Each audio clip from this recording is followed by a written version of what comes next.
नमस्कार, जनसच न्यूज में आपका स्वागत है। उत्तर प्रदेश के चंदौली जिले में आजाद समाज पार्टी कांसीराम के कार्यकर्ताओं ने जिला अध्यक्ष शैलेश कुमार के नेतृत्व में चकिया स्थित सोनहुल से बौद्ध विहार स्थल मुजफ्फरपुर तक बाइक रैली निकाली, जिसमें कार्यकर्ताओं ने जमकर नारे लगाए।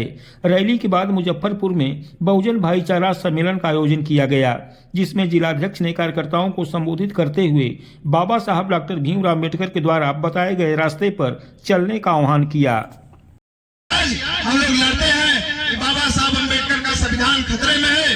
बाबा साहब अम्बेडकर का कहीं कहीं प्रतियां जलाई जाती है, कहीं कहीं बाबा साहब अम्बेडकर की स्टैचू तोड़ा जाता है।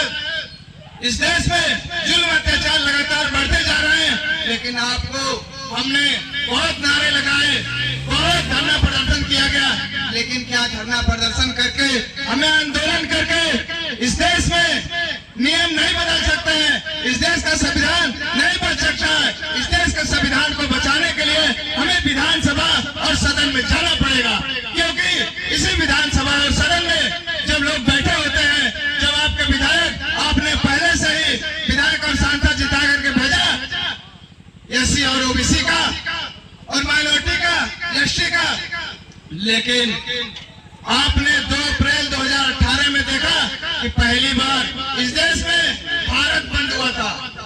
इस देश में कभी किसी ने नहीं सुना था कि इस देश को भी बंद किया जाता है, लेकिन इस बहुजन समाज के लोगों ने इस पूरे भारत को बंद करके दिखाया था। वो क्यों दिखाया था? क्योंकि हमारा जो एससी एसटी अधिकार था उसको बीजेपी के लोग, आरएसएस के लोग खत्म कर दिए थे।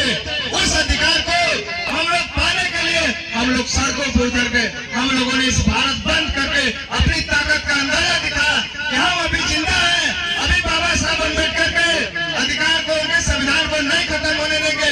क्योंकि साहब कांसीराम कहा करते थे कि जब तुम्हारी कोई सदन में सुनने वाला ना हो, जब तुम्हारी कोई सदन में बात करने वाला ना हो, तब तुम उतर जाना रोड पे, तुम अपने अधिकार के लिए लड़ने के लिए उतर जाना रोड पे। इसलिए इस बहुजन समाज के लोगों ने 2 अप्रैल 2018 को इस पूरे भारत को बंद करके दिखाया और अपने अधिकार को पुनः वापस लिया।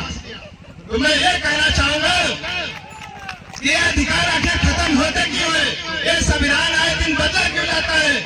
मैं एक सच्चाई आपको बता दूं, ये संविधान को बदलने वाला कोई और नहीं, आपके वोटों से बना हुआ वो विधायक सांसद जो जाते हैं, उन्हीं की अनुमति से ही संविधान बदला जाता है और बनाया जाता है, उसको लागू किया जाता है। लेकिन आपके 131 विधायक सांसद रहते हुए भी आपकी बात नहीं करते, क्योंकि वो करते हैं क्या? अपनी आंखों को पट्टी पहन कर चले गए हैं, अपने मुंह पर पट्टी लगाकर चले गए हैं। वो कुछ बोलना नहीं चाहते आपके लिए।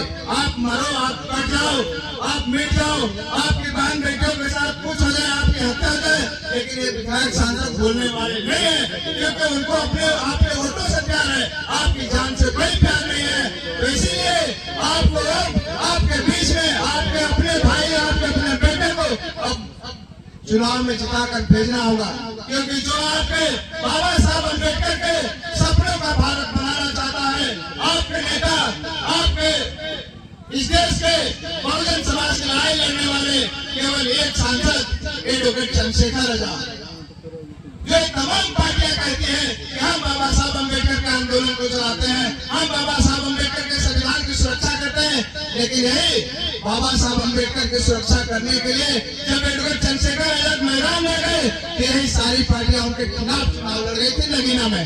मैं एक नगीना की सच्चाई बता दूं आपको, मैं अभी कभी कहा नहीं था, नगीना लोकसभा बिजनौर का एक जिला है, उस जिले में चंद्रशेखर आजाद जी चुनाव लड़े। उस चुनाव में हम लोग लगातार प्रचार किए और उसी प्रचार के दौरान मैं कुछ अपना व्यक्तिगत केवल 1 मिनट के लिए अपनी बात रखूंगा, क्योंकि उसी संघर्ष के दौरान मैंने अपना बहुत कीमती चीज मैंने खो दिया है। जब हम नगीना चुनाव प्रचार में थे एडवोकेट चंद्रशेखर आजाद जी का, उस समय हमारे पिताजी जिन्होंने हमें पैदा किया, जिनके द्वारा आज मैं यहाँ खड़ा होकर बोल रहा हूँ, वो हमारे पिताजी बीमार पड़ गए।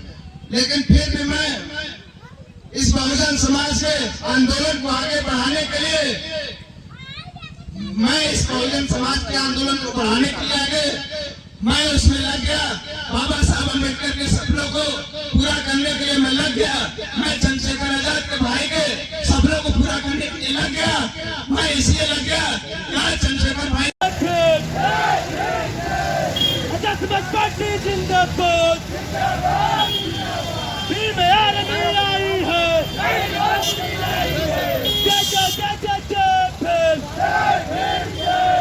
दलित मुसलमान साथ चलेगा। दलित